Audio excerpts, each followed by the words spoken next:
Hey there folks, welcome to Spectrum Pulse. We talk about music, movies, art, and culture.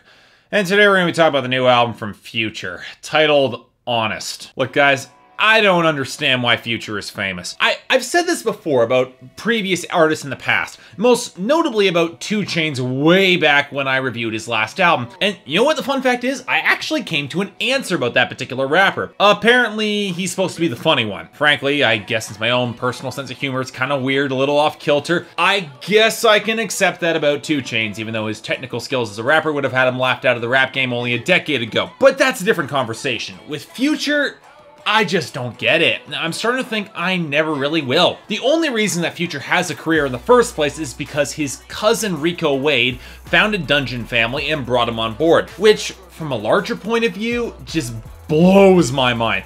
Because this is the music collective that gave us acts like Outkast, Killer Mike, CeeLo Green, Janelle Monáe, and then Future. One of these things is not like the other, folks, so let's all give thanks for nepotism. But okay, fine.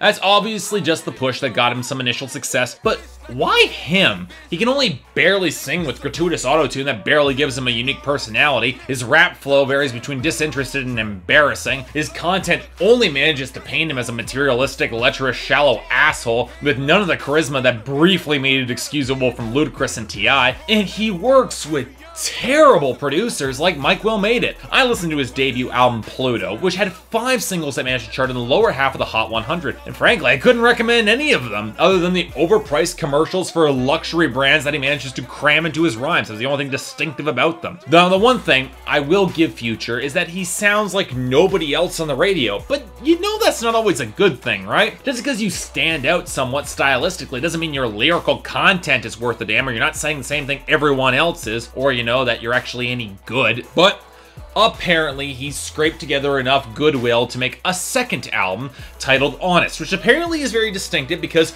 Future proclaimed there would be no love songs on this album. You know, I'm fine with that. Future was never convincing on his love songs anyway, but does this mean that his new album would be worth a damn anyway? Well, no, it's not. And honestly, while I could sit here and spend the next 10 to 20 minutes discussing this album, and that just gave me a migraine that throbbed every time I listened to it, I think it's more important to discuss why this guy is popular and why he's getting loads of acclaim that he plainly doesn't deserve, at least to me. Because, make no mistake, Honest by Future sucks. A lot. And you wouldn't know it by the arsenal of critics making excuses for this album's lack of good content, intellect, and talent. So you know what? Let's go through the defenses for this album made by the critics and see what they think makes this album somewhat special. Now, the first line you typically hear in the reviews right out of the door is that the beats and the production, they're grand and they're potent and they've got some slick power to make them distinctive and potent and epic. And you know what, to be fair, there are precisely 3 beats on this album that I think fit that mold pretty well. Take for instance the opening track, Look Ahead. It's got a good guitar line, interesting percussion progression, and the anonymous girls on the hook, they've got some distinctive flavor. Of course, the trap hi-hats, they quickly overwhelm any sense of melody very quickly, but you know, it was nice when it was there. And then there's Ben's Friends with the laziest Andre 3000 hook I've heard in years, but you know, it's got a bouncy sort of string section near the back, courtesy of Organized Confusion. It's kind of catchy. And finally, there's Blood, Sweat, and Tears, produced by Boyda, that it's got a solid, reverb-saturated, booming progression that does have some epic potency, probably be great for a Drake track. And yeah, there are a few meandering keyboard lines across this album that aren't all that bad when you can actually make them out. But you know what, outside of that, we have track after track with either generic trap production or the newest skin-crawling atrocity from Mike Will Made It.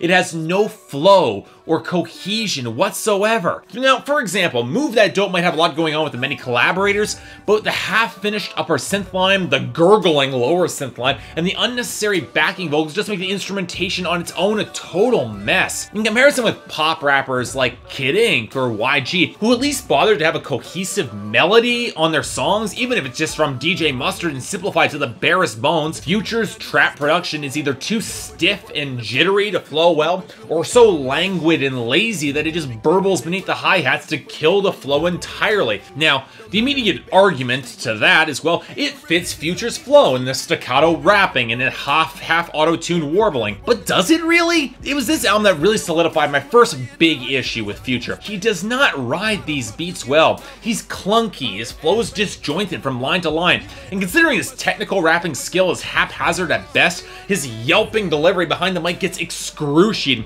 particularly if he's on the single lines repeated throughout the hooks. As for the auto-tuned singing, look, I stand by my previous assertions. The auto-tune renders him into a glugging mass that he has neither charisma nor is emotionally compelling. It doesn't help matters that Future doesn't remotely sound like he's having any fun on these songs, which might fit the too serious trap production, but certainly doesn't make for an enjoyable listening experience or anything I'd want to dance to. You actually have to wonder, who is this album really for? And you know what? Normally, this would be the place where lyrical content would be enough to redeem this album as a whole. But note one thing, note that many of the glowing reviews for this album seem to be curiously quiet when actually talking about the lyrics. There's a reason for that, because Future might be one of the least appealing lyricists in the rap game as we speak, especially in comparison with the arsenal of collaborators that he surrounds himself with. The themes of this album, if you can call them that, are the standard raps about drug, cash, and hoes, and yet there's so little lyrical character to his material that, well, none of his punchlines really stand out, which was the one solitary thing that was going for 2 Chainz. Now, Future, he seems to get most of his lyrical energy when he's rattling off brand names and smashing his haters because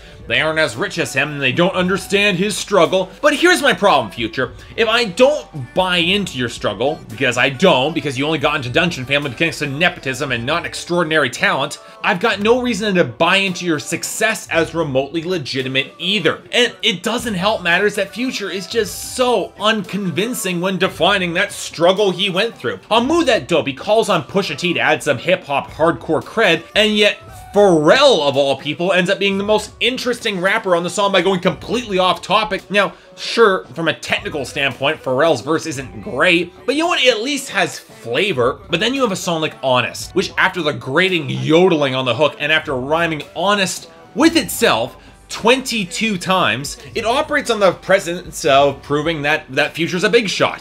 Future, okay, I have to say this. If you have to keep saying that you're honest on a song, which is normally implied, you have to keep saying it, I started thinking you're full of shit. Now, granted, if Future was trying to make himself remotely likable, he wouldn't have collaborated with Kanye West on I Won, a song that goes the extra mile in sexism by calling their current partners trophies that they won. Yeah, way to make the entire song quite literally objectifying and rather kind of crass. And while the sexual politics of Kanye's relationship might be somewhat interesting in that he desperately needs a therapist to sit down with him and talking about expressing how to go through a loving relationship in his music in an actual flattering way, Future just looks like a tool, which he then reinforces on Never Enough featuring Drake and Covered in Money, which only serve to emphasize his blatant shallowness. And thus there's a certain twisted irony that when Andre 3000 raps about going along with less in a relationship because he doesn't need more wealth and insane debauchery, and he just wants his relationships to be more based on real emotion, and then Future gets on his verse and just turns into another gold-digging song. Way to completely miss the point, dude.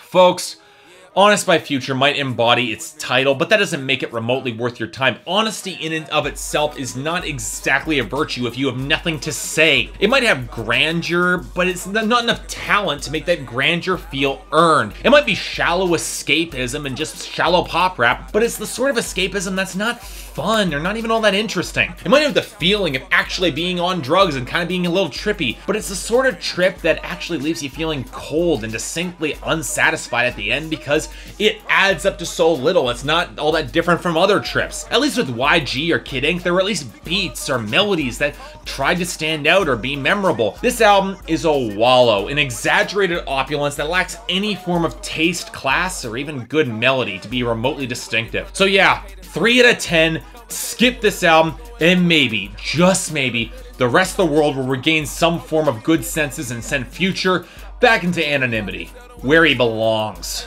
So yeah, thanks a lot for watching. If you'd like to like and subscribe, I'd be more than grateful.